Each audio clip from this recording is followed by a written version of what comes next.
یہ آج جو تمرین لکھی گئی ہے، اس تمرین کے اندر ہمیں کچھ الفاظ عربی کے دیے گئے ہیں۔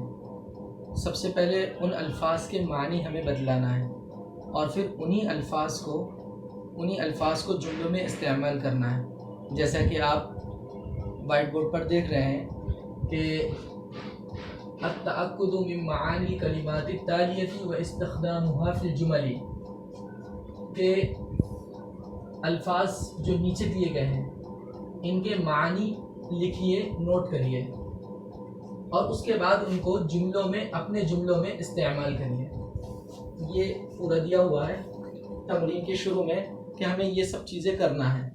تو سب سے پہلے آپ دیکھیے تحیتن کے معنی حالانکہ کتاب میں نہیں دیے ہیں، میں نے پورا آپ کو لکھنے کے لیے سمجھایا ہے۔ تو ادب و نیاز، تحیتن کے معنی ادب و نیاز کے آتے ہیں۔ دیکھیے سب سے پہلے ہم نے اوپر باقاعدہ ہیڈنگیں بھی ڈالی ہیں۔ الکلمہ، کلمہ معنی الفاظ، معناہا یعنی اس کے معنی، استخدامہا اس کا استعمال یعنی اس کے جملے بنانا۔ تو یہ الفاظ دیے ہوئے ہیں، اس کے بعد یہ اس کے معنی دیے، یہ جملے دیے ہیں۔ سب سے پہلے تحیتن کے معنی ادب و نیاز کے آتے ہیں۔ اس کے بعد اس کو ہم نے جملے میں استعمال کرا، اتقدم الیکم بخالصۃ التحیۃ والتقدیر، یعنی آپ کو، جیسے اردو میں ہم لوگ کہتے ہیں آداب عرض ہے، آداب عرض ہے، یعنی آپ کے سامنے ادب و نیاز کے ساتھ ہم پیش ہیں، یعنی عزت ادب احترام کے لیے یہ الفاظ بولے جاتے ہیں۔ خیرن، اس کے معنی خیر و خوبی کے آتے ہیں، اچھائی کے آتے ہیں۔ اسی طریقے سے اب اس کا جب ہم جملے میں استعمال کریں گے تو یہ جملہ بنے گا، انا بخیر والحمد للہ، کہ میں خیریت سے ہوں اور خیر و خوبی کے ساتھ ٹھیک ٹھاک ہوں، والحمدللہ تمام تعریفیں اللہ کے لیے ہیں۔ اسی طریقے سے اگلا لفظ ہے نورن، نورن کے معنی روشنی کے آتے ہیں۔ اس کو ہم جب استعمال کریں گے جملے کے اندر، سینٹنس کے اندر، تو اس کا جملہ یہ بنے گا فی ہذہ الغرفۃ نورن، کہ اس کمرے میں روشنی ہے۔ غرفتن کے معنی کمرہ، اس کمرے میں روشنی ہے۔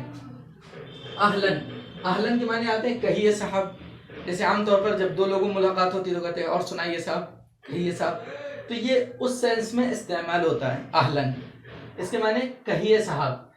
قابل حامد محمودا فقال اہلن بکا، یہ اس کا جملے میں اہلن کا استعمال ہوگا تو یہ جملہ تقریباً بنے گا، قابل حامد محمودا فقال اہلن بکا، یعنی حامد کی محمود سے ملاقات ہوئی، ایک دوسرے سے ملے، قابل معنی ملاقات کرنا، کہ حامد نے محمود سے ملاقات کی تو کہا اہلن بکا، اور کہیے صاحب۔ اسی طریقے سے مرحبا، اسے مرحبن، اسے انگلش میں ویلکم بھی کہا جاتا ہے، اردو میں کہیں گے خوش آمدید۔ آپ کا آنا، جیسے کہتے ہیں نہیں ہندی میں، آپ کا آنا شبھ شبھ ہو، یعنی اچھا ہو، تو یہ اس لیے بولا جاتا ہے مرحبن، خوش آمدید۔ اس کا جو جملہ بنے گا وہ یہ، ارحب بکم، آپ کی خوش آمد ہو، یعنی آپ اچھے آئے۔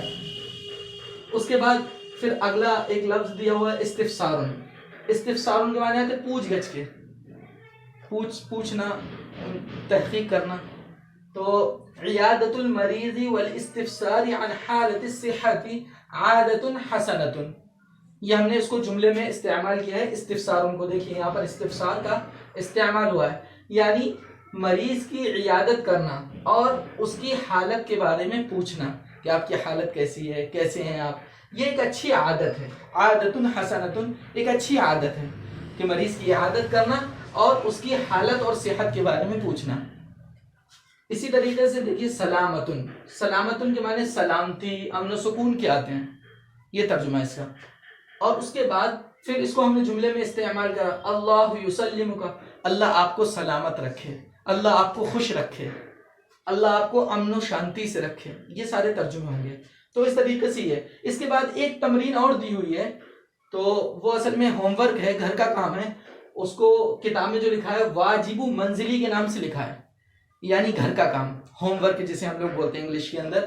تو اس میں ایک کام کرنے کے لیے گھر سے دیا گیا ہے، وہ گھر پر اس کو لکھیے، اور جو ہے لکھنے کے بعد پھر اس کو عربی میں دیکھیے، ترجمہ دیکھیے تو پوری بات سمجھ میں آ جائے گی۔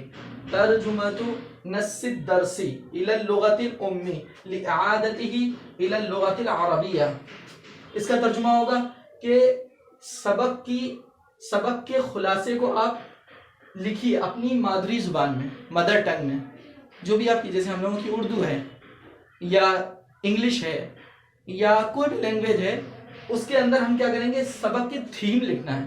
جیسے انگلش میں تھیم یا پوئٹری کا سینٹرل آئیڈیا لکھا جاتا ہے، تو اسی طریقے سے جو لب لباب، اردو میں، گاڑی اردو میں کہتے ہیں لب لباب، یعنی خلاصہ. سبق کا خلاصہ لکھنا ہے اپنی زبان میں، جو بھی زبان مادری زبان ہے. اس کے بعد پھر جو ہم نے خلاصہ لکھا ہے اپنی زبان کے اندر، اس کا پھر عربی میں ترجمہ کرنا ہے، اس کو پھر عربی میں ٹرانسلیشن کرنا ہے اس کا. تو یہ گھر کا کام دیا ہوا ہے، اس کو گھر سے کر کے لے کر آئیے گا.